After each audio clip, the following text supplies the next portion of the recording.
Oh, Assalamu alaikum everyone. This is Ishra Jahan Mimi with you guys. Thank you so much for joining the class. তো আজকে আমরা পড়ব Victorian age বা এরা। Victorian age হচ্ছে honours second ইয়ারের history of English লিটারেচারের একটা topic. তো সেই এজ সম্পর্কে আজকে আমরা জানব। ভিক্টোরিয়ান এজটা ছিল 1837 থেকে বা 1837 থেকে 1901 পর্যন্ত, অর্থাৎ কুইন ভিক্টোরিয়া যে সময়কালটা ইংল্যান্ড শাসন করেছেন ঠিক সেই সময়কালটাকেই বলা হয় ভিক্টোরিয়ান এজ। তো চলো আমরা সামনে আগাই। এখানে ভিক্টোরিয়ান এজে কিছু কি নোট আমাদের মনে রাখতে হবে। তবে শুরুতেই আমি একটা কথা বলে নেই, সেটা হচ্ছে ইংলিশ হিস্ট্রি অফ ইংলিশ লিটারেচারে আমরা যে এইজই পড়ি না কেন, আমাদেরকে জানতে হবে মূলত পলিটিক্যাল বিষয়ে, মানে ওই সময়ে যে পলিটিক্যাল সিচুয়েশন ছিল সেটা, তারপরে অর্থনৈতিক, সামাজিক এবং সাহিত্য, কারা কারা ফেমাস হয়েছিল ওই সময়। যেহেতু আমরা সাহিত্যের স্টুডেন্ট, তো অবশ্যই সাহিত্য জানতে হবে। মোট চারটা বিষয় সম্পর্কে আমাদেরকে জানতেই হবে: পলিটিক্যাল, ইকোনমিক্যাল অ্যান্ড সোশ্যাল, আর হচ্ছে লিটারেচার। লিটারে লিটারারি যে ফিগার রয়েছে, লিটারারি ফিগারদের সম্পর্কে জানতে হবে। এছাড়াও কয়েকটা পিরিয়ড আছে যেখানে রিলিজিয়াসটা, মানে রিলিজিয়ান সম্পর্কেও আমাদেরকে জানতে হয়। এটা সব পিরিয়ডে নয়। তো রিলিজিয়াস, অবশ্য হ্যাঁ, রিলিজিয়াস বা ধর্মীয় যে বিষয়টা, এ সম্পর্কেও আমাদেরকে জানতে হবে। তাহলে পাঁচটা: পলিটিক্যাল, ইকোনমিক্যাল, রিলিজি রিলিজিওনাল নাকি religious situation, religious situation, social and, আরেকটা জন্য শেষে কি বলছি, লিটারারি ফিগার। এখন চলো সামনে দেখি কি নোট। এই যে ভিক্টোরিয়ান এইজ, এখানের কি নোট হচ্ছে ইন্ডাস্ট্রিয়াল রেভলিউশন মানে শিল্প বিপ্লব, ইম্পেরিয়ালিজম অর্থাৎ সাম্রাজ্যবাদ, রিলিজিয়াস ডাউট মানে ধর্মীয় দ্বন্দ্ব বা সন্দেহ, দ্য ওমেন কোয়েশ্চেন। তো এই চারটা কি নোট আমরা মনে রাখবো এই এইচটা পড়ার সময়, কারণ এই চারটা বিষয় এখানে রয়েছে। এছাড়াও এই এজটাকে খুবই পলিটিক্যাল একটা, স্টেবল একটা এজ বলা হয়, মানে রাজনৈতিকভাবে একটা স্থির এজ বলা হয়, এটা সত্য। কিন্তু তারপরও ওই সময় বিভিন্ন মুভমেন্ট ছিল, আইরিশ কোশ্চেন ছিল, শ্রমিক আন্দোলন ইত্যাদিও ছিল। তাই কিন্তু আমরা যদি অন্যান্য যে পিরিয়ডগুলো আছে সেগুলোর সাথে যদি তুলনা করি, সেক্ষেত্রে দেখা যাবে যে ভিক্টোরিয়ান পিরিয়ডটাই ছিল সব থেকে স্টেবল, অর্থাৎ স্থিতিশীল। ঠিক আছে, অন্যান্য পিরিয়ডের সাথে যখন আমরা তুলনা করব তখন, কারণ এই সময়কালটা কুইন ভিক্টোরিয়ার সময় ইংল্যান্ডে একটা শান্তি ছিল। হ্যালো, আমাকে কি শোনা যাচ্ছে?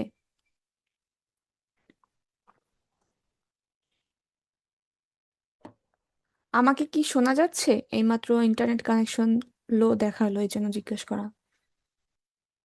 হ্যাঁ, শুনি। আচ্ছা, ঠিক আছে। এরপর দেখো, তাহলে এখান থেকে এই চারটা বিষয় জানলা ভিক্টোরিয়ান এজ সম্পর্কে। এই চারটা নোট মনে রাখবা, কি নোট আর কি। আর এটাকে স্টেবল বলা হয় পলিটিক্যালি, কিন্তু ওই সময় আসলে অনেক সমস্যাও ছিল। কিন্তু অন্যান্য পিরিয়ডের সাথে যদি আমরা তুলনা করি, সেক্ষেত্রে ভিক্টোরিয়ান পিরিয়ডটা খুব ভালো একটা সময় ছিল, স্থিতিশীল অবস্থানে অবস্থানে ছিল। এখন দেখো, ভিক্টোরিয়ান এজ সম্পর্কে যদি আমি বলি, 1837 থেকে 1901, এই সময়টা হচ্ছে ভিক্টোরিয়ান এজ। ভিক্টোরিয়ান এজ বলতে ইংল্যান্ডের রানী কুইন ভিক্টোরিয়ার শাসনকালকে বোঝায়। এই যুগে ব্রিটেন পৃথিবীর অন্যতম শক্তিশালী সাম্রাজ্যে পরিণত হয়। শিল্প, বিজ্ঞান, শিক্ষা, সাহিত্য, রাজনীতি ও অর্থনীতিতে ব্যাপক উন্নতি ঘটে। তার মানে দেখো, কুইন ভিক্টোরিয়ার সময়টা বা ওই এই যে সকল ক্ষেত্রেই উন্নতি সাধন হয়। যেমন শিল্প একটা অত্যন্ত গুরুত্বপূর্ণ বিষয় আমাদের কোনো একটা দেশের জন্য। বিজ্ঞান, শিক্ষা, সাহিত্য, রাজনীতি ও অর্থনীতি সব প্রত্যেকটা বিষয় খুবই গুরুত্বপূর্ণ একটি দেশের জন্য, এবং এই সবগুলো ক্ষেত্রেই উন্নতি ঘটে।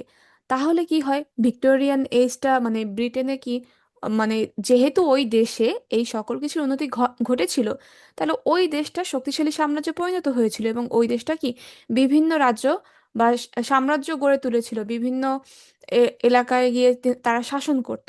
যেমন ভারতীয় মহাদেশেও তারা ছিলেন। তো এজন্য তারা কিন্তু খুব শক্তিশালী হয়েছিল ওই সময়টায়। এরপর দেখো, তাই একে প্রায়ই দ্য এজ অফ প্রোগ্রেস বলা হয়। একে কি বলা হয়? দ্য এজ অফ প্রোগ্রেস, এটাও একটা কি নোট। এরপর দেখো, এই যে আমি কথাগুলো বললাম এগুলো এবার ইংলিশে বলবো আর কি। দেখো, the Victorian age refers to the reign of queen Victoria from 1837 to 1901.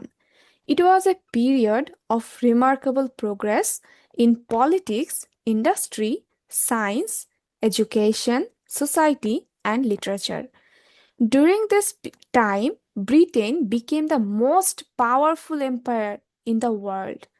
Therefore, the Victorian age is often called the Age of Progress.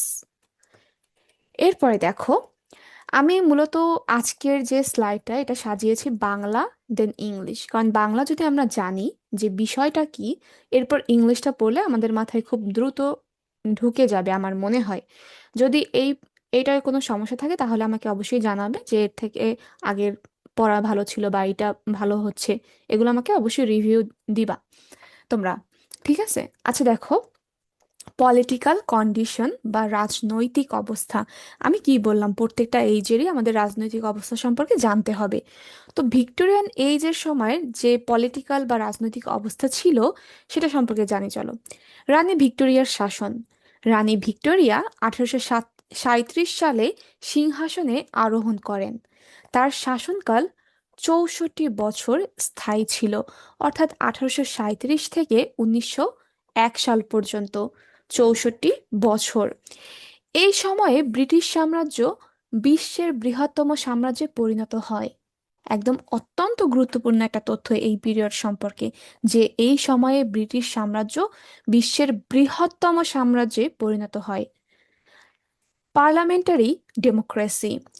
সংসদীয় গণতন্ত্র শক্তিশালী হয়, প্রধানমন্ত্রীর ক্ষমতা বৃদ্ধি পায়, জনগণের রাজনৈতিক অংশগ্রহণ বাড়ে। পার্লামেন্টারি ডেমোক্রেসি সম্পর্কে যদি বলি, সংসদীয় গণতন্ত্র শক্তিশালী হয়, প্রধানমন্ত্রীর ক্ষমতা বৃদ্ধি পায়, জনগণের রাজনৈতিক অংশগ্রহণ বাড়ে এই সময়টায়। এরপর দেখো, কুইন ভিক্টোরিয়াস রেইন। রেইন অর্থ রাজত্ব বা শাসন। Queen Victoria ascended the throne in 1837.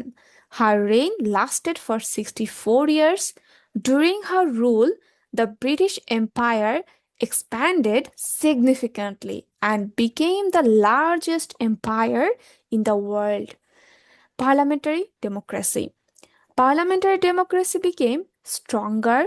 The power of the Prime Minister increased. People's participation in politics gradually expanded. এখানে আমি যেটা বলেছি সেটাই এখানে ইংলিশে দেয়া। হ্যাঁ, দেখো, আমাদের বাংলা জানলেই হবে না, আমাদেরকে অবশ্যই ইংলিশ ওয়ার্ডগুলো জানতে হবে, যেহেতু আমরা ইংলিশে লিখবো। এবং এই যে কিছু কিছু ওয়ার্ড কঠিন লাগতে পারে, কিন্তু এই ওয়ার্ডগুলো খুবই রিচ, মানে সমৃদ্ধ। কারণ এই ওয়ার্ডগুলো ব্যবহার করলে টিচাররা মনে করবে যে না, এরা এই স্টুডেন্টটা পড়েছে এবং এ খুবই মানে অনার্সের একজন স্টুডেন্ট হওয়ার মতো যোগ্যতা অর্জন করেছে। ঠিক আছে? এজন্য সবসময় রিচ যে ওয়ার্ডগুলো রয়েছে এবং সেন্টেন্সগুলো রয়েছে চেষ্টা করবো সেগুলো ইউজ করার। কিন্তু পরীক্ষার হলে যদি মাথায় না আসে তাহলে দরকার নেই, কারণ পরীক্ষার হলে বইসা তোমার মাথায় যা আসবে, যেরকম ভাবে তুমি নিজের মতো করে লিখতে পারবা ঠিক সেরকম ভাবে লিখবা। মনের ভাব প্রকাশ করে আসতে পারো এবং সুন্দর করে লিখে আসবা, উপস্থাপনটা যেন সুন্দর হয়। আচ্ছা দেখো, রিফর্ম অ্যাক্টস। 1832, 1867 এবং 1884 সালের রিফর্ম অ্যাক্টস ভোটাধিকার সম্প্রসারণ করে। ধীরে ধীরে মধ্যবিত্ত ও শ্রমিক শ্রেণী রাজনৈতিক অধিকার লাভ করে। British Empire expansion. Bharat, Africa ও এশিয়ার বিভিন্ন অঞ্চলে ব্রিটিশ শাসন বিস্তৃত হয়। এই যে এশিয়ায় তো ভারতে ব্রিটিশ শাসন ছিল, এটা তো আমরা জানি, এটা তো আর অজানা কিছু নয়। ব্রিটেনকে বলা হতো the empire on which the sun never sets. এই লাইনটা আসলে খুবই উল্লেখযোগ্য একটা লাইন। চিন্তা করো যে ব্রিটেনকে বলা হতো এমন একটা সাম্রাজ্য যেখানে কখনো সূর্যাস্ত হয় না। The empire on which the sun never sets. Political stability, পূর্ববর্তী যুগের তুলনায় রাজনৈতিক স্থিতিশীলতা ছিল বেশি, শান্তিপূর্ণ সংস্কার ও প্রশাসনিক উন্নয়ন দেখা যায়। তো পলিটিক্যাল যে অবস্থাটা সেটা সম্পর্কে বলছে পূর্ববর্তী যুগের তুলনায় রাজনৈতিক স্থিতিশীলতা ছিল বেশি, শান্তিপূর্ণ সংস্কার ও প্রশাসনিক উন্নয়ন দেখা যায়। এরপর দেখো রিফর্ম অ্যাক্টস, এখানে যা পড়েছি এটা আবার ইংলিশে। The Reform Acts of 1832, 1867, and 1884 extended voting rights. The middle and working classes gained greater political representation. এইগুলো রিফর্ম অ্যাক্ট সম্পর্কে ইম্পর্টেন্ট তথ্য। Expansion of the British empire, Britain extended its control over many parts of Asia, Africa, and India. The British Empire became known as the empire on which the sun never sets. এই লাইনটা একদম মুখস্থ করে ফেলবে, একদম টানা মুখস্থ, কোনো কথা নাই। যে the British Empire became known as the empire on which the sun never sets. আর এটা কোন সময়, ভিক্টোরিয়ান এজে কিন্তু এই কথাটা মানে মানে এই নামে চেনা হইতো British এম্পায়ারকে। Political stability. Compared to earlier periods, Britain enjoyed greater political stability. Peaceful reforms and administrative improvements were introduced. এখন দেখো আমরা এখন ভিক্টোরিয়ান এজের অর্থনৈতিক অবস্থাটা সম্পর্কে জানবো। একটু আগে আমরা কি জানলাম? আমরা জানলাম রাজনৈতিক অবস্থা। রাজনৈতিক অবস্থা ইম্পর্টেন্ট ছিল কি, কুইন ভিক্টোরিয়ার যে রাজত্ব বা শাসনকাল সেটা, পার্লামেন্টারি ডেমোক্রেসি, তারপর reform acts, British empire expansion, political stability, এই পাঁচটা বিষয় সম্পর্কে আমরা জেনেছি। আর মেইন বিষয় কি ছিল? পলিটিক্যাল কন্ডিশন, মানে রাজনৈতিক অবস্থা। তো রাজনৈতিক অবস্থা সম্পর্কে আমরা জানলাম, এখন চলো জানি অর্থনৈতিক অবস্থা। অর্থনৈতিক অবস্থা সম্পর্কে যদি বলি, সব থেকে গুরুত্বপূর্ণ বিষয় যেটা আমরা ছোটবেলা থেকে পড়ে আসছি, ইন্ডাস্ট্রিয়াল রেভলিউশন বা শিল্প বিপ্লব। এটা কিন্তু আমরা একদম ছোটবেলা থেকেই পড়ে আসছি, শুনে আসছি। তো এই যে শিল্প বিপ্লব ঘটেছিল সেটা ঘটেছিল ভিক্টোরিয়ান এইজে। ইন্ডাস্ট্রিয়াল রেভলিউশনের প্রভাব, ইন্ডাস্ট্রিয়াল রেভলিউশন সম্পর্কে যদি না জেনে থাকো তাহলে আমি বলি, ওই সময়টায় আহ, ব্রিটেনে বিভিন্ন রকমের কারখানা তৈরি হয়েছে, অনেক অনেক কারখানা তৈরি হয়েছে। মানে আহ, তারা কোনো অবস্থায় তারা পিছায় থাকে না, এরকম একটা অবস্থা। এবং কাজের অনেক, যেহেতু কলকারখানা বৃদ্ধি পেয়েছে, তার জন্য কাজের বা শিল্পের শিল্পের যেটা বিপ্লব ঘটেছিল, এই জন্য কাজের কর্মসংস্থানের অনেক কর্মসংস্থান অনেক বৃদ্ধি পায় এবং কর্মচারীদের অনেক প্রয়োজন পড়ে। তো এই জন্য সবাই গ্রাম থেকে শহরে উঠে আসে এবং শহরে গিয়ে কাজ খুঁজে নেয় বা কর্মজীবনে ব্যস্ত হয়ে যায়, এবং তাদের জীবনটা আসলে একটা রোবোটিক স্টাইলে হয়ে যায়। যে সকাল থেকে উঠবে, সকালে উঠবে, কাজে যাবে, আবার ফিরে আসবে, আবার পরের দিন কাজে যাবে, আবার ফিরে আসবে। তো এই যে একটা ঘটনাচক্র হয় না তখন ইন্ডাস্ট্রিয়াল রেভলিউশনের কারণে, তো যার ফলে তাদের ভিতরে মানে ধর্মীয় যে একটা বিশ্বাস আগে ছিল, সেই বিশ্বাসটা আর কি তারা একটু হারাইয়ে ফেলে। তারা নিজেদের মধ্যে ধর্মীয় একটা দ্বন্দ্বে পরিণত হয় এবং তাদের মধ্যে ধর্মটা নিয়ে একটু মানে টানাপোড়েন ঘটে। তাদের ভিতরে যে ধর্মীয় যে একটা ব্যাপার ছিল সেটা তারা ভুলে যায়, মানে ধর্মের একটু অবনতি ঘটে ওই সময়টায়। যেহেতু তাদের লাইফটাই হয়ে যায় একটা রোবোটিক স্টাইলে, বা আহ, তাদের মধ্যে একটা ঘটে। কিরকম হয়, যেহেতু অনেক ধনী লোকেরা আর কি শিল্প কারখানা দেয়, তারা অনেক অর্থ উপার্জন করে এবং যার ফলে তারা ধনী হতে থাকে। আবার অপরদিকে যারা গরিব ছিল, তারা ওই কর্মসংস্থানে কাজ করেও ভালো বেতন পেত না, মানে কম বেতন পেত। পরিশ্রম ঠিকই করতো কিন্তু কম বেতন পেত। তো শেষে দেখা যায় কি, যারা কর্মচারী আছে বা যারা নিম্ন শ্রেণীর আছে তারা নিম্ন শ্রেণীতেই রয়ে গেছে, আবার যারা উচ্চ শ্রেণীর আছে তারা আরো ধনী হচ্ছে। এরকম একটা সিচুয়েশন হয়। তো যে কারণে ধর্মী, যখন আর কি আমাদের সুখ শান্তি বা অর্থনৈতিক অবস্থাটা খারাপ হয়, মানে কোনো মানুষের যখন গরিব হয়, তাদের তো খাওয়া পড়া নিয়ে চিন্তা থাকে এবং তারা ধর্ম থেকে একটু দূরে সরে যায় তখন তো এই যে ভিক্টোরিয়ান এজে মানে এইটাও হয়েছিল ধর্মীয় ব্যাপারটা নিয়ে। এবং ধনীরা আরো ধনী হচ্ছিল, গরিবরা আরো গরিব হচ্ছিল, মানে এরকম একটা সিচুয়েশন ঘটে। আচ্ছা চলো সামনে আগাই। গ্রোথ অফ ইন্ডাস্ট্রিজ, টেক্সটাইল, কয়লা, লোহা ও ইস্পাত শিল্পের উন্নতি ঘটে। নতুন নতুন শিল্পনগর গড়ে ওঠে। এই যে শিল্পগুলো ছিল এগুলো গড়ে ওঠে।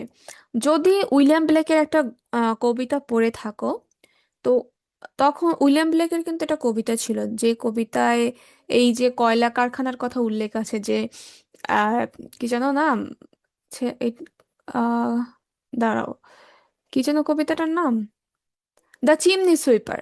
চিমনি সুইপার, এই যে কয়লার খনিতে যে চিমনিগুলো ছিল এগুলো আর কি বাচ্চাদের দ্বারা পরিষ্কার করানো হইতো।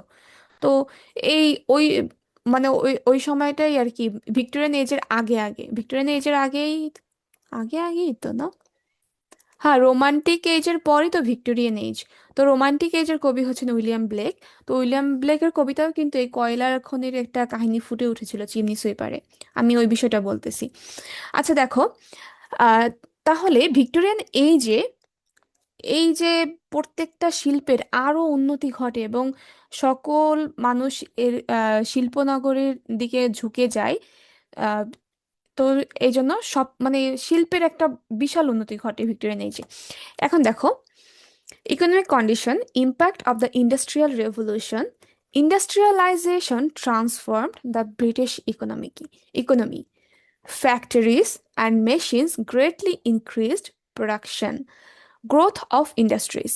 কোন কোন ইন্ডাস্ট্রির বৃদ্ধি ঘটছে সেগুলো হচ্ছে textile, coal, iron and steel industries expanded rapidly, new industrial cities emerged across the country.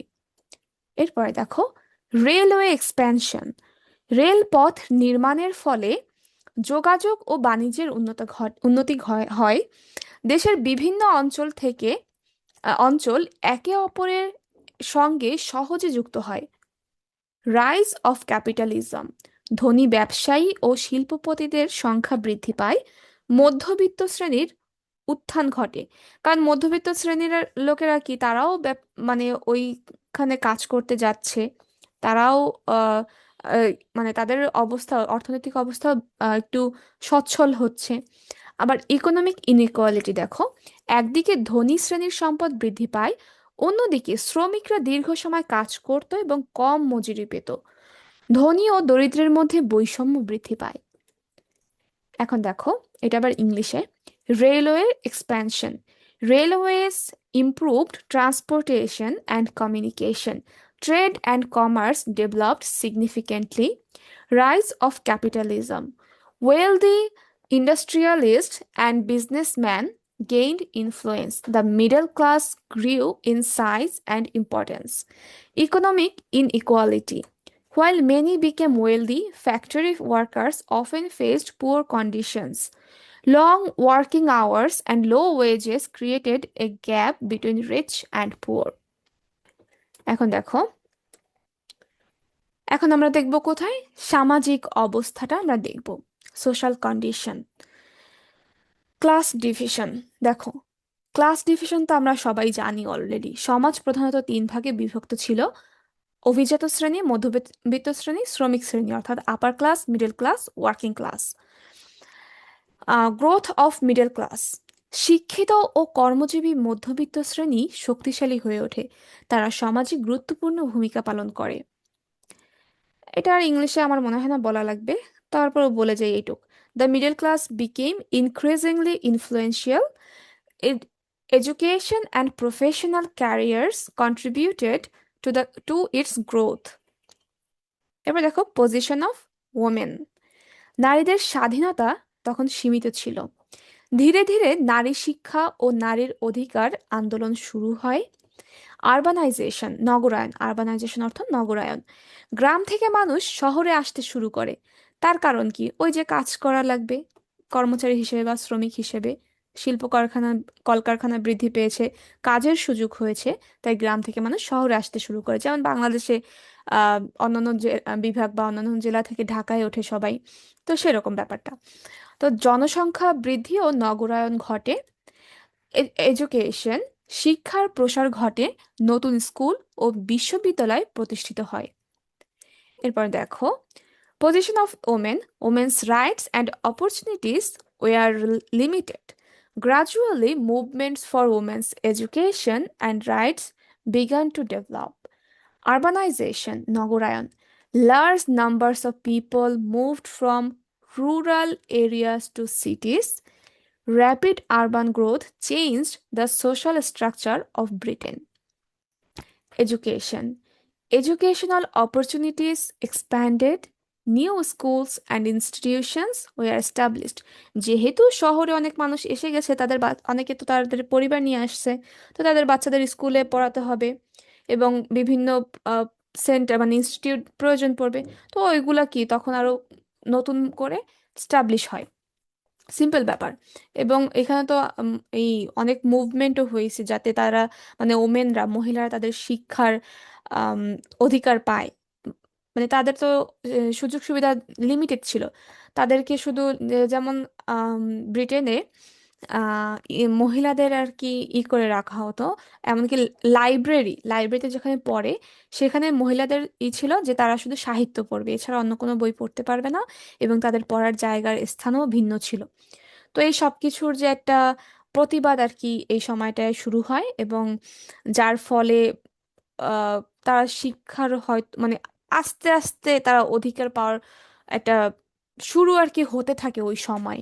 আর যেহেতু বিভিন্ন এলাকা থেকে মানুষ নগরায়নে মানে নগরে আসে বা শহরে আসে, আর তাদের শিক্ষা ব্যবস্থা যাতে উন্নত হয় মানে শিক্ষিত করতে পারে, তো জনসংখ্যা বৃদ্ধির ফলে তাদের জন্য বিদ্যালয় তৈরি করা হয় এবং বিভিন্ন ইনস্টিটিউশনও তৈরি করা হয় তাদের প্রশিক্ষণ দেওয়ার জন্য, এবং অন্যান্য যত ইনস্টিটিউশন আছে। আচ্ছা দেখো, মোরাল ভ্যালুস। ধর্মীয়, এই যে দেখো এইটাই হচ্ছে ধর্মীয় বিষয়ে কথা বলা আছে এখানে। ধর্মীয় বিশ্বাস, পারিবারিক মূল্যবোধ ও নৈতিকতাকে অত্যন্ত গুরুত্ব দেওয়া হতো। এ কারণে ভিক্টোরিয়ান সোসাইটিকে অনেক সময় মোরালি স্ট্রিক্ট সোসাইটি বলা হয়। এ কারণে ভিক্টোরিয়ান সোসাইটিকে অনেক সময় মোরালি স্ট্রিক্ট সোসাইটি বলা হয়। কিন্তু শোনো, এখানে একটা দ্বন্দ্ব ছিল। ধর্মীয় বিশ্বাসকে মানে তারা মোরালি স্ট্রিক্ট সোসাইটি বললেও ধর্ম যে বিষয়টা, এখানে বলছে মোরাল ভ্যালুস সম্পর্কে, ধর্মের যে বিষয়টা মানুষের ভিতরে কিন্তু একটা ধর্মীয় মানে হয়, দ্বন্দ্ব তৈরি হয় যে সৃষ্টিকর্তা আছে কি নাই। কারণ যেহেতু তারা অনেক পরিশ্রম করে এবং আহ, এক কথায় ভিক্টোরিয়ান এজটা মানে অর্থনৈতিকভাবে উন্নতি সাধন করলেও করার কারণে মানুষের মধ্যে ধর্মীয় একটা দ্বিধাদ্বন্দ্ব তৈরি হয়। এটা এখানে এখানে কেন দেওয়া নাই বুঝতেছি না, কিন্তু এটা ভিক্টোরিয়ান এজের একটা বিষয় বস্তু। যেমন দেখো দেখো Victorians placed great importance on religion, family life and morality. The age became famous for its strict moral standards. এখন দেখো ভিক্টোরিয়ান লিটারেচার। আচ্ছা, ধর্মীয় দ্বন্দ্ব সম্পর্কে এখানে বলে নাই কেন? আচ্ছা, I I might be missed it. না, I might be miss it. Might be missed it ঠিক আছে না? বিয়ের পরে তো পাস্ট পার্টিসিপেলই হয়। আচ্ছা, ঠিকই আছে। আচ্ছা দেখো, ভিক্টোরিয়ান সাহিত্য মেইন ক্যারেক্টারিস্টিক্স রিয়েলিজম। একটা জিনিস মনে রেখো, এই যে কি নোটগুলো, এই যে পয়েন্টগুলো আমি দিছি, একদমই মুখস্থ, একদম মুখস্থ। যদি ভিক্টোরিয়ান এজ থেকে কোনো কোশ্চেন দেয়, সকল কোশ্চেনে ইন্ট্রোডাকশনে এগুলো তো দেয়া যাবেই। কারণ যেহেতু ভিক্টোরিয়ান এজের লেখকদের সম্পর্কে আমাদেরকে লিখতে হবে, তো লেখকরা কিন্তু এই থিমগুলো ব্যবহার করেই তারা লিখছেন। ঠিক আছে, তারা কিন্তু এই থিমগুলোই ব্যবহার করেছেন। তো আর যাইয়া এই সময় যে লিটারেচার সাহিত্যের যে ক্যারেক্টারিস্টিক এগুলো ছিল, এবং ওই সময়টা সম্পর্কে এখানে যেহেতু জানছো অলরেডি, তো এই সব কিছু দিয়া ব্যাখ্যা করতে পারবা যদি ভিক্টোরিয়ান এই সম্পর্কে জন্য কোনো কোশ্চেন আসে, মানে এই সম্পর্কে। আর যদি কোনো কবিদের সম্পর্কে আসে তাহলে এগুলো তো একদম মেইন থিম, মানে তারা এগুলো ব্যবহার করেই লিখছেন, যেমন realism, social criticism, moral teaching, industrial life, scientific influence, psychological analysis. এই প্রত্যেকটা জিনিস দেখো, এক- আহ, সাহিত্যেও হচ্ছে mirror of society, mirror of life or society, যেটাই বলো একই কথা। কিন্তু সাহিত্যর মাধ্যমেই কন্টেম্পোরারি মানে ওই সমসাময়িক যে সমাজ ব্যবস্থা, অর্থনৈতিক ব্যবস্থা, রাজনৈতিক ব্যবস্থা, মানুষের যে সাইকোলজিক্যাল একটা অবস্থা, সেই সব কিছুই প্রকাশ পায় এবং ফুটে ওঠে সাহিত্যের মাধ্যমে। তো এই বিষয়গুলো কিন্তু এই যে এতক্ষণ যা তুমি শুনছো বা জানছো ওই সময় সম্পর্কে, সেই বিষয়গুলোর মূল কথাগুলোই আর কি কবিদের লেখায় ফুটে উঠেছে, তারা ফুটিয়ে তুলেছেন। ঠিক আছে, এখন দেখো রিয়েলিজম। লেখকরা বাস্তব জীবনের সমস্যা তুলে ধরেছেন।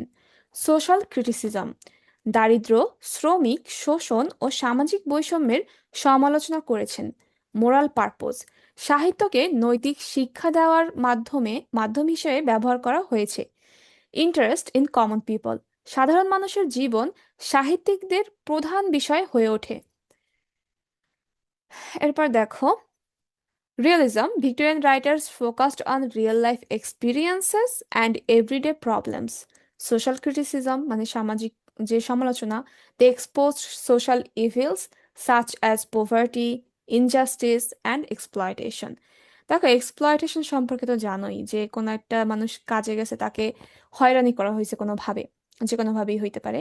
আবার ইনজাস্টিস, অবিচার, যাকে যে কাজ দেওয়ার কথা বা যাকে যে মজুরি দেওয়ার কথা সেটা দেয় নাই, বা মানে বিভিন্ন ইনজাস্টিস হইতে পারে। এবং যে দারিদ্রতা হয়েছিল, মানে মুদ্রার তো এপিঠ ওপিঠ দুইটাই থাকে ওই সময়। শিল্প শিল্পায়ন ঘটেছিল বা শিল্প বিপ্লব ঘটেছিল, যার কারণে কর্মসংস্থান বৃদ্ধি পেয়েছিল, সাথে সাথে কিন্তু মানুষের ভিতরে আহ একটা দরিদ্র যে অবস্থা, ওইটাও কিন্তু মানুষের কাছে তখন বেশি ভারী মনে হয়েছে, কারণ তারা গ্রাম থেকে অনেকে শহরে উঠে আসছে, যারা কাজ পায় না তাদের অবস্থাটা আরো বেহাল হয়েছে। আর শ্রমিকদের তো ওই সময় কম মজুরি দেওয়া হতো, এটা তো জানোই। এরপর দেখো, কারণ শিল্প কারখানার যে লোকেরা, তারা চিন্তা করে শ্রমিকদের মজুরি কম দিলে আমার একটু বাজেট কম কাটবে, মানে বাজেট কি বলে, ইনভেস্ট কম হবে, আর আমার একটু মানে ইনকামটা হবে, মানে লাভ আশা করতে পারবে। মানে তারাও তো একটা হিসাব করে তারপরে কাজ করে, যে যাতে তাদের লাভ হয়, তাদের প্রোডাক্ট সেল করে যাতে লাভ হয়, সেটা যে প্রোডাক্টই হোক না কেন। তো সেই জন্য তারা কি করতো, কারখানার যে শ্রমিকরা ছিল তাদেরকে কম টাকা দিয়ে রাখতো। এরকম তো আমরা বিভিন্ন সময় দেখেছি আর কি। আচ্ছা দেখো, moral purpose, literature often aimed to teach moral lessons and promote good values. Interest in common people, ওকে, এটা বাংলা কোথায়? আচ্ছা বাংলা, এই তো এইটা ছিল Bangla, interest in common people. এছাড়া আরো দুইটা টপিক আমি দিছি। ও আচ্ছা, ওই যেগুলো আজকে শেষে ছিল, এই দুইটার আবার বাংলা দেয়নি। Scientific influence, scientific discoveries influenced people's beliefs and literary themes. দেখো, বৈজ্ঞানিক যে আবিষ্কারগুলো ছিল সেগুলো মানুষের যে বিশ্বাস এবং সাহিত্যের যে থিমগুলো, এই সব কিছুকেই প্রভাবিত করেছিল। Psychological analysis, authors explored human thoughts, emotions, and inner conflicts. অথররা মানুষের যে চিন্তা, আবেগ এবং তাদের মধ্যের যে দ্বন্দ্বগুলো, সেগুলো নিয়ে বিশ্লেষণ করে তারা তাদের আহ, কবিতায় বা লেখায় বা নাটকে করেছিলেন। এরপর দেখো, major Victorian writers and their contributions, সব থেকে গুরুত্বপূর্ণ, সব থেকে বিখ্যাত। দেখো, প্রত্যেকটা সময় অনেক অনেক লেখক থাকে, কিন্তু যারা বিখ্যাত হয় তাদের কথাই আমরা মনে রাখি বা তাদের কথাই স্মরণ করি। তারা বিখ্যাত কিভাবে হয়? তাদের কাজের দ্বারা। তারা যদি ফেমাস ফেমাস মানে অনেক সুন্দর কোনো লেখা লেখে, যে লেখাগুলো পড়ে এটা মানুষকে নাড়িয়ে দিতে পারে, এরকম লেখা যদি লেখে, তখন যাইয়া তারা আর কি বিখ্যাত হয়। তো সেরকম বিখ্যাত লোক ছিলেন ভিক্টোরিয়ান এজে চার্লস ডিকেন্স, তারপরে আলফ্রেড লর্ড টেনিসন। আমি এমনি বলি, ঠিক আছে? চার্লস ডিকেন্স ছিলেন, আলফ্রেড লর্ড টেনিসন ছিলেন, থমাস হার্ডি ছিলেন, রবার্ট ব্রাউনিং ছিলেন, তারপরে ব্রন্টে সিস্টার, তিন বোন ছিলেন, যারা হচ্ছে ব্রন্টে বংশের, শার্লট ব্রন্টে, আর Emily Bronte and Anna Bronte, এই তিন বোন ছিলেন, যারাও ওই সময় লেখালেখি করেছিলেন এবং তারা কিন্তু ছদ্মনাম ব্যবহার করেছিলেন। হুম। তারা অবশ্যই, কারণ তারা মহিলা ছিলেন, তো ওই সময় মেয়েদেরকে লেখালেখি করার সুযোগ ছিল না, as far as I remember. তো তাদের লেখালেখি করার সুযোগ ছিল না, তাই তারা কিন্তু ছদ্মনাম ব্যবহার করেছেন, ছেলেদের ছদ্মনাম। আম, আচ্ছা দেখো, তাহার পরে চার্লস ডিকেন্স সম্পর্কে যদি বলি, 1812 সালে, 12 সালে তিনি জন্মগ্রহণ করেন, 1870 সালে মৃত্যুবরণ করেন। তার লেখা হচ্ছেন এই কটা: Oliver Twist, David Copperfield, great expectations, a tale of two cities. এই টেল অফ টু সিটিজ তো মেবি সেকেন্ড ইয়ারে আছে নাকি? আছে না টেল অফ টু সিটিজ, নাকি থার্ড ইয়ারে এটা? তোমাদের সেকেন্ড ইয়ারে আছে? না, এটা নাই। আচ্ছা। নাই। এই আচ্ছা ঠিক আছে, সমস্যা নাই। দেখো, Oliver Twist, David Copperfield, great expectations, a tale of two cities. এই এ টেল অফ টু সিটিজে একদম শিল্প বিপ্লবটা খুব ভালোভাবে প্রেজেন্ট করছে, বুঝছো? মানে সেই রকম ভাবে, ধনী গরিবের যে একটা বৈষম্য সেইটা নিয়ে একটা বিপ্লব ঘটে এখানে। তো এই খুব অসাধারণ একটা কাহিনী এটা। এটা একটু, যদি সম্ভব হয় সময় থাকে এই কাহিনীটা জেনে নিও, যদি জানতে পারো তাহলে চার্লস ডিকেন্স যে এই যে সময়টা মানে ভিক্টোরিয়ান এজকেও যে তিনি তুলে ধরেছেন তার লেখায়, এটা তাহলে বুঝতে পারবে। এই দেখো তার কন্ট্রিবিউশন কি ছিল: দরিদ্র ও শ্রমজীবী মানুষের জীবনচিত্র তুলে ধরেছেন, সামাজিক অবিচারের সমালোচনা করেছেন। তার লেখাগুলোর মধ্যে কি সামাজিক যে অবিচার ছিল সেই সেগুলোই ফুটে উঠেছিলেন, ফুটিয়ে তুলেছিলেন তিনি। এখন দেখো ইংলিশে portrait the lives of the poor and working class, এটা কিন্তু আহ, ওনার নাম কি, চার্লস ডিকেন্স। চার্লস ডিকেন্স তিনি কি করেছেন: portrait the lives of poor and working class, criticised social injustice and inequality. ঠিক আছে, প্রত্যেকটা কবি তার কবি কি প্রত্যেকটা লেখক তার লেখা, এটা মেবি একটা নোভেল নাকি drama, drama maybe as far as a remember, খুব সম্ভবত ড্রামা। ঠিক আছে, কিন্তু যদি নোবেল হয় তাহলে আমাকে দোষ দিও না, কারণ আমার এখন মানে মনে আসতেছে না। আচ্ছা দেখো, আহ এই একটা পড়লেই তোমার তার বিষয়বস্তুগুলো বুঝতে সুবিধা হবে, বুঝছো? প্রত্যেক কবিরই কোনো না কিছু পড়বা, তাহলে তাদের লেখার ধরনটা বা তারা কি থিম নিয়ে কাজ করেছে সেগুলো বুঝতে পারবা। এরপর দেখো আলফ্রেড লর্ড টেনিসন, ইনি হচ্ছেন বিশ্ববিখ্যাত একজন লেখক, ভিক্টোরিয়ান এজের লেখক তিনি। আর তার সম্পর্কে তো তুমি অলরেডি পড়ছো মেবি, ইউলিসিস। ইউলিসিস কবিতাটা অলরেডি পড়েছো। এই যে দেখো তার ফেমাস ওয়ার্ক হচ্ছে ইউলিসিস টিথোনাস ইন মেমোরিয়াম, এবং তিনি 1809 সালে জন্মগ্রহণ করেন, 1892 সালে মৃত্যুবরণ করেন। আচ্ছা একটা মিনিট দাঁড়াও, আব- আমি একটু আসতেছি, আমার আব্বু ডাকে।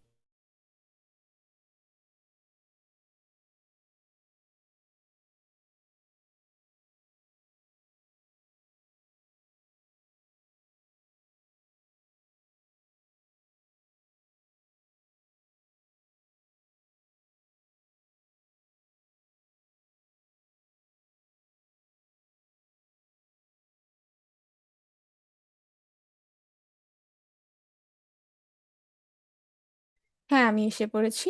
আচ্ছা দেখো, তো তার কন্ট্রিবিউশন হচ্ছে ভিক্টোরিয়ান এজের, ও আচ্ছা, ভিক্টোরিয়ান এজের প্রধান কবি তিনি। আশা, বিশ্বাস ও মানব জীবনের সংকট তুলে ধরেছেন তিনি। আশা, বিশ্বাস ও মানব জীবনের সংকট তুলে ধরেছেন। দেখো ইউলিসিস পড়লেই কিন্তু আমরা দেখতে পাই যে সেখানে ইউলিসিস যে ছিলেন তিনি কিন্তু খুব আশাবাদী ছিলেন, এবং তিনি বসে থাকতে চাইতেন না। তিনি কিন্তু সবসময় সংগ্রামের ভিতরে মানে মানে সামনে এগিয়ে যেতে চাইতেন। তার ওই যে মানে অলসতার জীবন তার পছন্দ ছিল না। তার একটা না একটা কাজ বা কোনো না কোনো কিছু খুঁজে বের করার মানে তার তার মধ্যে একটা আম, আত্মা ছিল যে সব সময় ক্ষুধার্ত থাকতো নতুন কিছু জানার জন্য, নতুন কিছু শেখার জন্য, নতুন কোনো কাজ করার জন্য। তার ক্যারেক্টারটা এরকম। আর টিথোনাস অন্যদিকে, টিথোনাস সম্পর্কে আমি একটু বলি। টিথোনাস হচ্ছেন এমন একজন ব্যক্তি, তিনি আর কি অমরত্ব চাইছিলেন, মানে ওইখানের যে কাহিনীটা।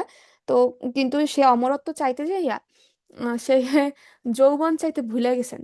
তো সেই ভুলে যাওয়ার কারণে তিনি মানে ঠিকই অমরত্ব পাইছেন, কিন্তু বয়সের সময়ের সাথে সাথে তিনি বৃদ্ধ হয়ে গেছেন, তার কাল ছিল না। তো যে কারণে তিনি আসলে খুবই দুঃখিত হয়, এবং মানে তার মর্মান্তিক অবস্থা হয়, কারণ বৃদ্ধ হলে তো অবশ্যই তার শরীর দুর্বল হয়ে, মানুষের শরীর দুর্বল হয়ে যায়, মানে নানা কাহিনী হয়। তো এইটার কাহিনী হচ্ছে ওই টাইপের। এই সম্পর্কে একটু জানলে তার লেখার ধরন বুঝতে পারবা। আচ্ছা দেখো পরবর্তীতে, এটা আর কি বলবো, contribution served as the poet laureate. এই দেখো আলফ্রেড লর্ড টেনিসন ভিক্টোরিয়ান এজে পোয়েট লরেট ছিলেন। মোস্ট মোস্ট মোস্ট ইম্পর্টেন্ট কথা, একদম ইম্পর্টেন্ট, যে Alfred Lord Tennyson poet laureate ছিলেন। Poet laureate, um, poet laureate বলতে আমি বলি, পোয়েট লরেট হচ্ছেন ওই সকল ব্যক্তি যারা রাজকবি হন, মানে ব্রিটেনের যে রাজ্য, সেই রাজ্যের যে রাজকবি, তারা হচ্ছে পোয়েট লরেট, তাদেরকে বলা হয়। তো ওই যে দেখো না গোপাল ভাঁড়ের ভিতরে যে রাজকবি থাকে না, সভাকবি বা রাজকবি, তো ওই রকম আর কি তার একটা পোস্ট ছিল। মানে আমি জাস্ট তুলনা করলাম, আমার যেটা ধারণা হয়েছে সেই ধারণার মাধ্যমে, যে মানে তিনি ছিলেন রাজকবি বা ওই রাজ্যের একজন কবি, মানে তাকে পোয়েট লয়েট ধরা হইতো। এখন দেখো expressed themes of faith, doubt, loss and hope. এরপর দেখো রবার্ট ব্রাউনিং, যিনি 1812 সালে জন্মগ্রহণ করেন, 1889 সালে মৃত্যুবরণ করেন। তার বিখ্যাত লেখা my last duchess, Andrea del সার্টো।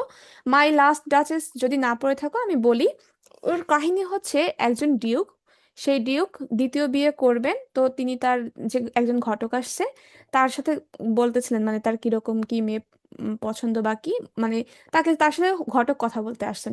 তখন একটা দেয়ালে ছবি টানানো ছিল, সেই ছবিটা ছিল তার আগের ওয়াইফের, প্রথম স্ত্রীর। তো সেই প্রথম স্ত্রী সম্পর্কে আবার ঘটকের সাথে বলতেছিল যে আমার প্রথম স্ত্রী অনেক সুন্দর ছিল, সে আমার সাথে হাসি মুখে কথা বলতো, খুবই ভালো ছিল, কিন্তু সে অন্য মানুষের সাথেও হাসি মুখে কথা বলতো। আমি ডিফারেন্সিয়েট করতে পারতাম না যে সে আমাকে দেখে কি সব থেকে বেশি খুশি হয় নাকি তাদেরকে দেখে। মানে তার কাছে মনে হয়তো যে তার প্রথম স্ত্রী সবার সাথেই একই আচরণ করতো, তার সাথেও যেরকম অন্য সবার সাথেও একই রকমের আচরণ করতো, মানে দেখলে হাসতো, কথা বলতো এরকম ভাবে। মানে তিনি যে তার হাজবেন্ড, তো সেই হিসেবে সে নিজেকে অন্যদের থেকে ডিফারেন্সিয়েট করতে পারতো না, যে কারণে তিনি এই কবিতার লাস্টে একটা কথা বলেন, মানে একটা লাইন আছে। সেই লাইনের অর্থ হচ্ছে এটা যে তিনি সারা জীবনের জন্য তাকে শান্ত করে দিয়েছেন আর কি, মানে অর্থাৎ তিনি মারে ফেলছেন, বুঝছো, তার প্রথম স্ত্রীকে তিনি মেরে ফেলছেন। তো এই জন্য সে আর কি দ্বিতীয় বিবাহ করবেন। মানে এই কবিতার শেষে বোঝা যায় যে তার এই কারণে, মানে তার স্ত্রীর ওই বিহেভিয়ারের কারণে তিনি এতটাই রাগান্বিত হয়েছেন যে তার স্ত্রীকে তিনি মেরেই ফেলছেন। এই হচ্ছে এটার কাহিনী। আর অ্যান্ড্রিয়া ডেল সার্টো, করুণ কাহিনী, ইনি হচ্ছেন একজন চিত্রশিল্পী, কিন্তু তার স্ত্রী আবার তাকে পছন্দ করে না, সে শুধু মানে মানে তার আবার একজন অন্য পুরুষ রয়েছে বা অন্য বয়ফ্রেন্ড রয়েছে। তো কিন্তু অ্যান্ড্রিয়া ডেল সার্টো সেটা জানেন, কিন্তু তারপরও তার স্ত্রীকে তিনি ভালোবাসেন, এই বিষয়টা নিয়ে লেখা। আচ্ছা দেখো, রবার্ট ব্রাউনিং ড্রামাটিক মনোলগ জনপ্রিয় করেন, মানুষের মনস্তত্ত্ব বিশ্লেষণ করেছেন। ঠিক আছে, ইংলিশে দেখো, রবার্ট ব্রাউনিং 1812 থেকে 1889 সাল, মানে 1812 সালে জন্মগ্রহণ করেন, 1889 সালে মৃত্যুবরণ করেন। মাই last duchess and real সার্টো perfected the dramatic monologue, explore the complexities of human psychology. এই যে হিউম্যান সাইকোলজি, মানুষের মধ্যে যে একটা রেষারেষি ভাব, এই যে লাস্ট ডাচেসের ভিতরে যে ডিউক ছিলেন, তার যে হিউম্যান সাইকোলজিটা, সেটা তিনি প্রকাশ করছেন। এছাড়াও অ্যান্ড্রিয়া ডেল সার্টো, তিনি যে তার স্ত্রীকে এতটা ভালোবাসতেন যে তার এই লাস্ট ডাচেসের ভিতর কি সত্যি সত্যি মারা ফেলছিল নাকি জাস্ট কল্পনা? সত্যি সত্যি মেরে ফেলছিল। এই জন্যই তো তিনি দ্বিতীয় বিবাহ করবেন এবং ঘটকের সাথে আর কি, মানে ঘটককে ডাকছেন যে নতুন বিয়ে করবেন সেই জন্য। আর ঘটক যখন আর কি ছবিটা কোন আসলে, রাইটার জন্য? হ্যাঁ, বুঝি কোন নাই। রাইটার জন্য এটা? রবার্ট রাইটার নাম ব্রাউনিং। কি জানো? Robert Browning. রবার্ট ব্রাউনিং কে পুলিশে ধরে নাই? আরে তুমি বুঝো নাই, মাই লাস্ট ডাচেসের কবিতাটা, আমি কবিতার কথা বলছি, রবার্ট ব্রাউনিং একটা কবিতা লিখছেন। আমি তো ওইটা কথাই বলতেছি যে কবিতায় মানে সত্যি সত্যি মারা ফেললো নাকি জাস্ট কবিতার ভিতর? সত্যি সত্যি মাইরা ফেলছে, আর তিনি একজন ডিউক, তাকে কে ধরবে? তিনি একজন ডিউক। ডিউক মানে হচ্ছে ওই ওই সময় রাজা বলে আর কি, এক কথায় মানে রাজাদের মতো আর কি পাওয়ার, এরকম। মানে আমি কোনটা বলতে চাইছি আপনি বুঝছো কিনা, আমি বললাম যে সত্যি রিয়েল লাইফে মারছে কিনা নাকি জাস্ট কবিতা।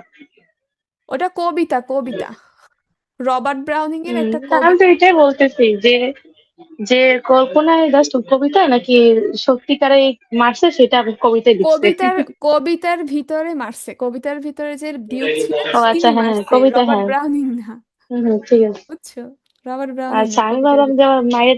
আচ্ছা দেখো, রবার্ট ব্রাউনিং তিনি এই যে কবিতা আছে না, এই দুই এই যে কাজ, এই দুইটাই হচ্ছে তার কবিতা।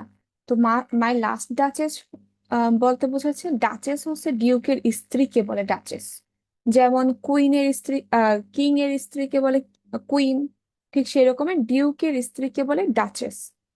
তো উনি আর কি দ্বিতীয় বিবাহ করবে, এজন্য একজন ঘটককে ডাকেন। তো ঘটক ওনার সাথে কথা বলা অবস্থায় দেয়ালে একটা চিত্র দেখে জিজ্ঞাসা করেন যে এই মহিলাকে। তারপর তার প্রথম স্ত্রীর বর্ণনা তিনি দেন যে এই যে দেয়ালের যে মহিলা রয়েছে তিনি আমার প্রথম স্ত্রী। এরপর তার সম্পর্কে ব্যাখ্যা দেন যে তিনি অনেক আম, তিনি অনেক সুন্দর। হ্যালো, ক্লাসে কি আছো নাকি কোথাও যাচ্ছো? হ্যাঁ আসছে, আপনি কোথায় থাকেন, আমি ও একটু আচ্ছা, ঠিক রিপ্লাই দিতে আছে। পারবো না এই জন্য কি। ও আচ্ছা। আচ্ছা দেখো, তো মাই লাস্ট ডাচেস এর মানে কবিতাটা একটু পড়ো, সামারি পড়ো, তাহলে বুঝতে পারবা। আর দেখো, ড্রামাটিক মনোলগ সম্পর্কে যদি না জেনে থাকো তাহলে আমি বলি, ড্রামাটিক মনোলগ হচ্ছে ওই সকল কবিতা, যে সকল কবিতায় একজন বক্তা থাকবে এবং অন্যরা শুনছে, এরকম একটা সিচুয়েশন থাকবে, যে ওই কবিতায় বোঝাবে যে বলছে তার কথাগুলো সামনে অনেকজন শুনতেছে, সেইগুলো হচ্ছে ড্রামাটিক মনোলগ। তো মাই লাস্ট ডাচেসে কথা বলেন শুধুমাত্র ডিউক, কবিতায় পুরো কবিতায় কথা বলেন ডিউক, আর তার সঙ্গে যে ঘটক উপস্থিত রয়েছে তার কথা যে শুনতেছে, তো সেটা আর কি ওই কবিতায় বোঝা যায়। তো এই জন্য এটা একটা ড্রামাটিক মনোলগ। তো রবার্ট ব্রাউনিং কি ড্রামাটিক মনোলগটা জনপ্রিয় করেন, বুঝছো? এরপরে দেখো, রবার্ট ব্রাউনিং সম্পর্কে, তিনি perfected the dramatic monologue, explore the complexities of human psychology. তারপরে ম্যাথিউ আর্নল্ড সম্পর্কে দেখি। ম্যাথিউ আর্নল্ড হচ্ছেন ভিক্টোরিয়ান এজের একজন বিখ্যাত কবি। তিনি 1822 সালে জন্মগ্রহণ করেন, 1888 সালে মৃত্যুবরণ করেন। ম্যাথিউ আর্নল্ড লিখেছিলেন বিভিন্ন বিখ্যাত কবিতা, তার মধ্যে উল্লেখযোগ্য আছে ডাভার ব্রিজ, দ্য স্কলার জিপসি। এই কবিতাগুলো পড়লে অনেক ভালো হবে। এগুলো এখন আহ ব্যাখ্যা করতে নিলে আর কি অনেক ব্যাপক হয়ে যাবে, কিন্তু এগুলো একটু জানবা, মানে এগুলো সম্পর্কে একটু জানবা। ডাভার ব্রিজটা একটু ছোট আছে। এটার কাহিনী হচ্ছে যে ডাভার ব্রিজ হচ্ছে একটা সমুদ্র সৈকতের কথা। তো সেখানে আর কি আহ ডাভার ব্রিজের তো কাহিনী। আচ্ছা, আমি মনে হয় দুইটা কবিতা মিলাই ফেলতে পারি, তো আমি এই জন্য এখন বললাম না, কারণ আহ আমার যতদূর মনে পড়ে, কিন্তু মানে দুইটা কবিতা আছে এরকম সমুদ্র সৈকত টাইপের, দুইজন দুইজন কবির লেখা। তো টাওয়ার ব্রিজের কাহিনী আমি মিলাই ফেলতে পারি, তাই আমি বললাম না, কিন্তু একটু পড়ো, পড়লে আর কি বুঝতে পারবা যে তিনি আসলে কি উপস্থাপন করতে চাইছে। দেখো, আধুনিক মানুষের বিশ্বাসের সংকট তুলে ধরেছেন তার কবিতাগুলায়, সাহিত্য সমালোচনার ক্ষেত্রে গুরুত্বপূর্ণ ভূমিকা পালন করেন। এবার দেখো, ম্যাথিউ আর্নল্ড 1822 টু 1888, তার মেজর ওয়ার্ক হচ্ছে ডাভারবিজ দ্য স্কলার জিপসি। এছাড়াও আরো অনেক কবিতা রয়েছে তার। Contribution: reflected the spiritual and intellectual crisis of the age, made of significant contributions to literary criticism. দেখো, থমাস হার্ডি, থমাস হার্ডি সম্পর্কে যদি বলি, তিনি একজন বিখ্যাত লেখক। তিনি 1840 সালে জন্মগ্রহণ করেন, 1928 সালে মৃত্যুবরণ করেন। তার লেখা হচ্ছে Tess of the d'Urbervilles. Tess of d'Urbervilles এর লেখা, মানে এই যে লেখাটা, এটা আসলে খুবই, কাহিনীটা তুমি পড়ছো কিনা আমি জানি না, কিন্তু এই কাহিনীটা হচ্ছে খুবই দুঃখজনক এবং খুবই কষ্ট লাগে আর কি পড়লে। এত হৃদয়স্পর্শী একটা কাহিনী, যা পড়লে বোঝা যায়। এই কাহিনীটা সম্পর্কে জানলে থমাস হার্ডি কি নিয়ে লিখছেন সেটা বুঝতে পারবা। কন্ট্রিবিউশন: তার মানুষের ভাগ্য এবং সমাজের যে কঠোরতার চিত্র তিনি তুলে ধরেছেন। আর দেখো, থমাস হার্ডি 1842 1928, তার মেজর ওয়ার্ক হচ্ছে Tess of d'Urbervilles Jude the Obscure. এছাড়া তার কন্ট্রিবিউশন হচ্ছে depicted the struggle between individuals and society, highlighted the role of faith in human life. আচ্ছা, একটা সেকেন্ড, আমার বিড়ালটা চিৎকার করতে, তোমার একটু।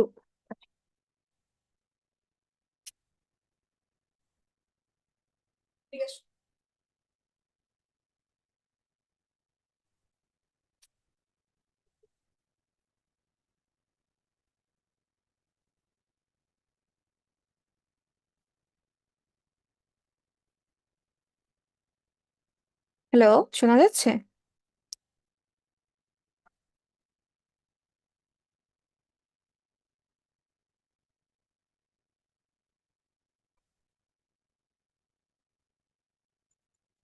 হ্যাঁ হ্যালো। শুনি শুনি, আচ্ছা, দেখতেছি। কি বলতেছিলাম, যে তিনি কি highlighted the role of faith in human life. টেসের কাহিনীটা আমি একটু ছোট্ট করে বলি, তাহলে বুঝতে পারবা তিনি কিভাবে মানুষের ভাগ্য নিয়ে আর কি বলছে। তো এখানের মূল কাহিনী হচ্ছে মানে দরিদ্র একজন কৃষক ছিলেন, জন ডার্বি ফিল্ড। তিনি জানতে পারেন যে তার প্রাচীন মানে তারা ডি আরবারভাইলস এর বংশধর, এটা তিনি জানতে পারেন। তো সেই জন্য তিনি কি করেন জানো, তিনি গরিব হইলেও তিনি মনে করেন সে তো ডি আরবারভাইলস এর, তার নাম হচ্ছে জন ডার্বি ফিল্ড। তো তিনি একজন বৃদ্ধ লোকের কাছ থেকে না, একজন পাগল একজন ব্যক্তির কাছ থেকে জানতে পারেন তিনি আরবারভাইলস এর বংশধর।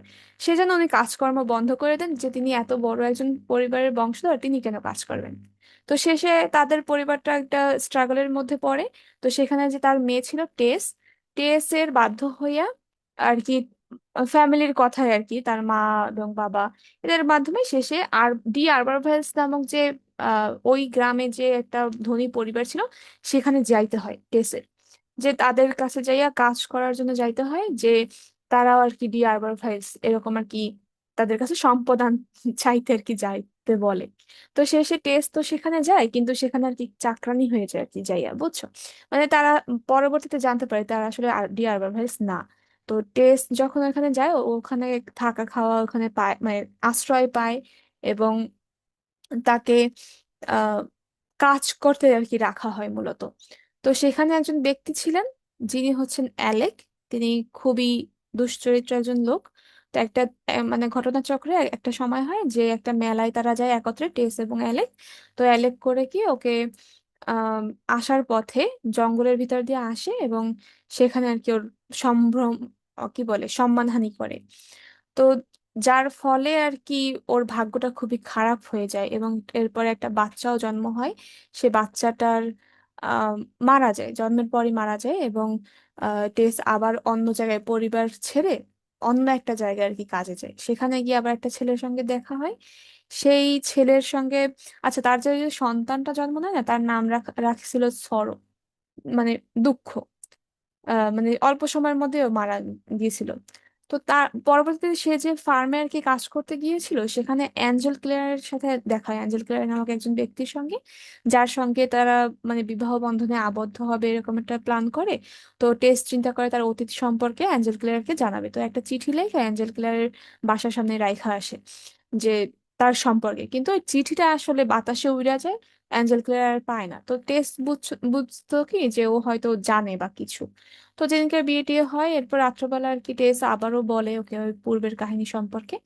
এরপর অ্যাঞ্জেল ক্লেয়ার আর কি আর ওকে আর আগের মতো গ্রহণ করতে পারে না, এবং সে চলে যায় রাগ করে, আর থাকে না ওখানে।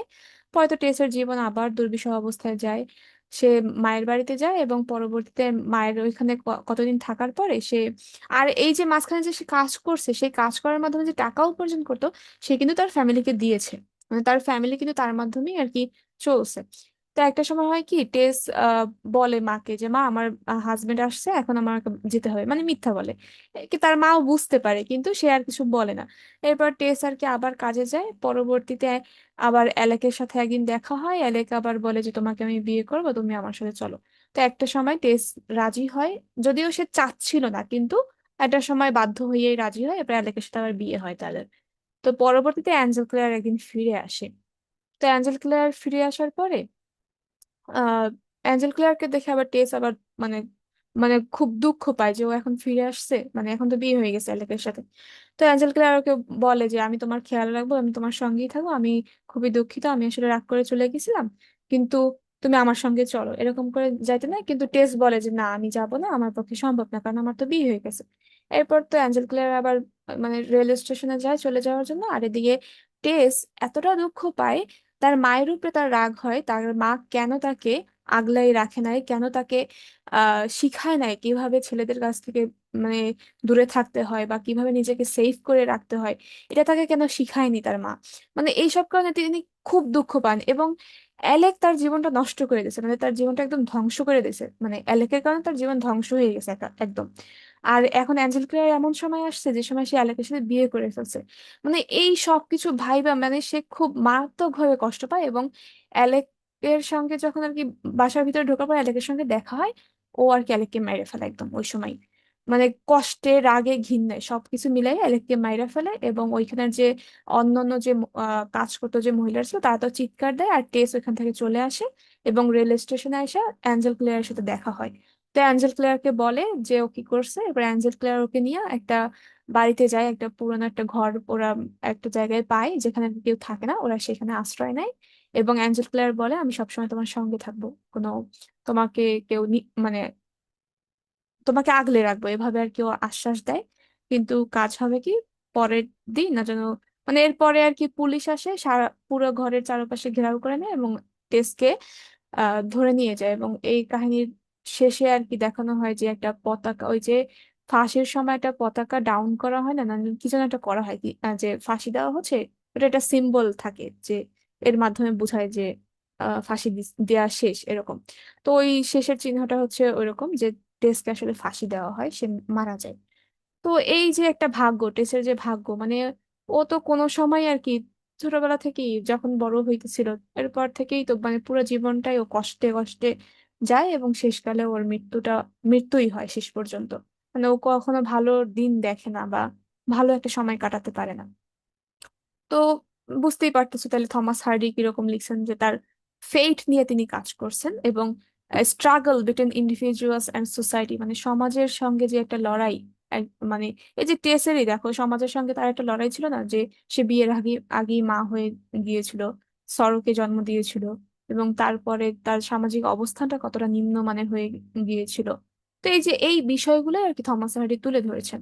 যদি আমরা কাহিনী জানি তাহলে না আমাদের মানে ওই লেখকদের থিম বা ওই লেখকদের বিষয়বস্তু উল্লেখ করতে সুবিধা হয়, এজন্য আমি বলছি যে কাহিনীগুলো জানবা।